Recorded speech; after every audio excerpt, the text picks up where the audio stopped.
Dr. Carrie Best is what is called a civil rights pioneer. We'll find out from her whether she enjoys that title or whether it's appropriate or not. She's spent the last number of years, putting together what started as a history of the black people in the Maritimes and ended up really as a personal chronicle of her life. The book is called That Lonesome Road. Let's welcome Dr. Carrie Best.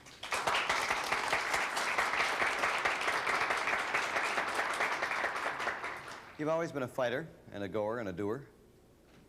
Goer and a doer, but I don't know whether the term fighter applies to me or not. Well, there was, and you grew up in an age of what is called racial discrimination. Yes, it's very much so.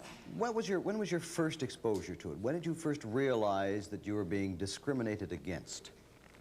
At what age level? At what age? Well, I don't know. I think I'm 74, years old, and I was born in 1903. Now, that was the dial of the 20th century clock heralded my birth, eh? And definitely it was racial discrimination was at its peak at that time because the blacks were not that long out of slavery. And I'd like here to say that there's absolutely no difference between an indentured servant than a slave, except that you're paper-free. The same slave master concept was present when I was a child. In Nova Scotia? In Nova Scotia and all over Were your Canada. Parents indentured servants then? No, not necessarily. My parents came to Nova Scotia in 1787 on a land grant from Governor Parr, and I have traced my ancestry back on both sides of my family to 1787. In Canada? In Nova Scotia, yes. In Guysborough County, they came, and then they migrated. It was an economic migration because they left the country and came into New Glasgow. My family came to New Glasgow. All of my relatives went to the United States, but my parents resisted all temptations, and so we stayed in Nova Scotia. And what sort of discrimination was there? Was it like de facto, or was it outright signs on walls? No, that is not correct. I never saw any for whites only or no black signs, but it was there. I mean, there was discrimination in the theaters. How did it manifest itself? Well, in the theaters, you were Jim Crowed or forced to. As a matter of fact, I was taken from the theater, my son and I, and forced because we refused to sit in the segregated part of the theater. What year was that? Oh, about my son was 9. He's now 50. That's 43 or 41 years ago. All right. In restaurants and in theaters, and there were no job opportunities. A black being employed in a store or a bank or a boutique was an unheard of thing. The women were domestics. What about education?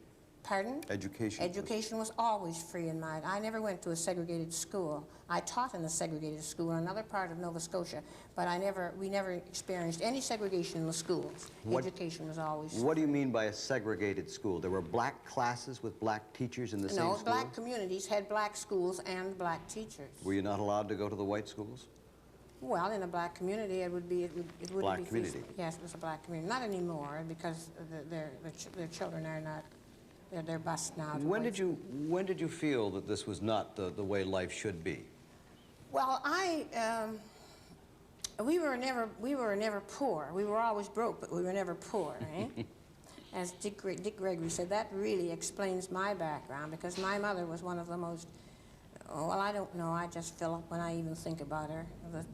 I dedicate my book to my mother, and I say that whose love and great wisdom guided my first uncertain steps down a lonesome road in search of an identity. Blacks were always looking to identify, to have an identity, because in slavery, you were a thing to be used and not a human being to be understood.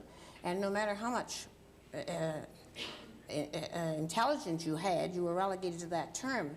And it was exactly like that in 1903. As I look back now and look among the thousands of documents that I've looked and studied black history as I did it in my own life, I realized that there was absolutely no difference between the attitude toward whites and blacks. It was only about 1950 in the early 60s that the black woman migrated from mammy in the kitchen to mother in her home, eh? That was the learning years. That was the learning years. Now, what about the yearning years? Well, the yearning, I knew that I had special gifts as a writer. I must have had. I was writing all the compositions for all my white friends in school. They were coming to me to write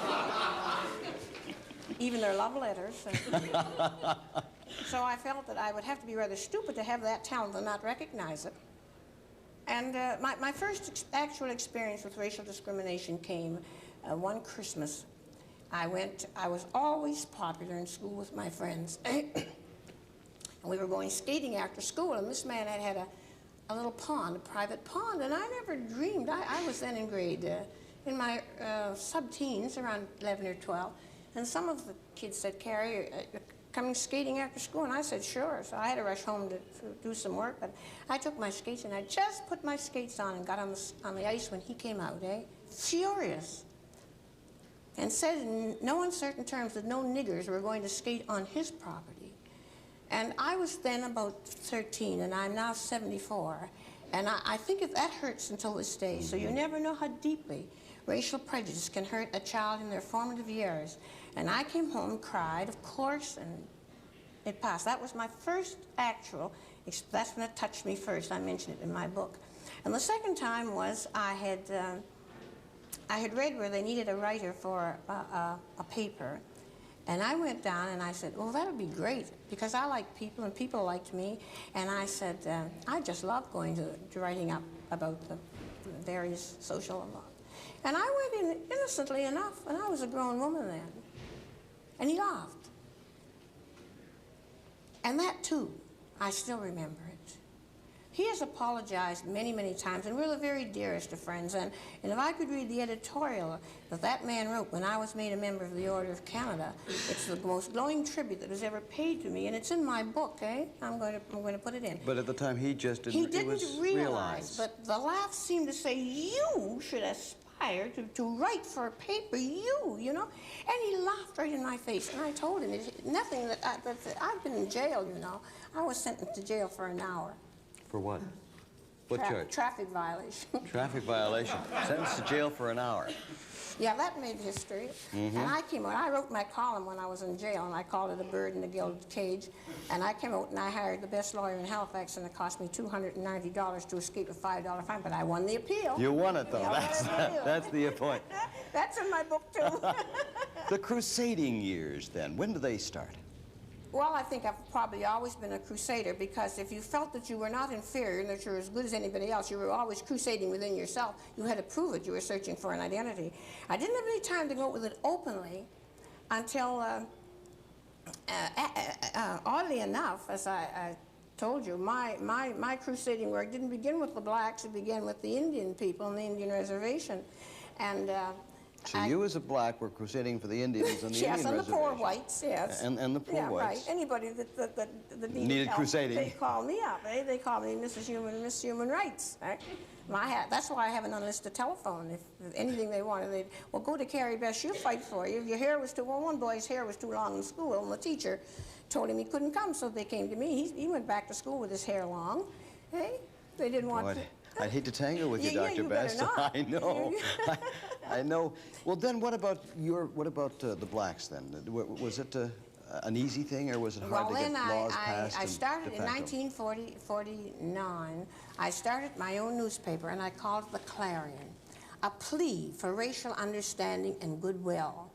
And I formed my own company, which was a Clarion publishing company. Are they the firm that's publishing that Lonesome Wait, Rose? this is the story. You have to buy my book, because the picture of my old corporate seal is in the book, and my new one. I relived that name, and I'm publishing my own book. I'm financing it myself with the same name. Dr. Best, would you come back again and visit on our show? We'd like to talk about... Well, how big is your budget? How big is my budget? Dr. Best, I think we can afford you. Dr. Carrie Best has been our guest, and she's going to come back and talk about today. That's it for today. Have yourself a good day. We'll see you back tomorrow. Bye-bye.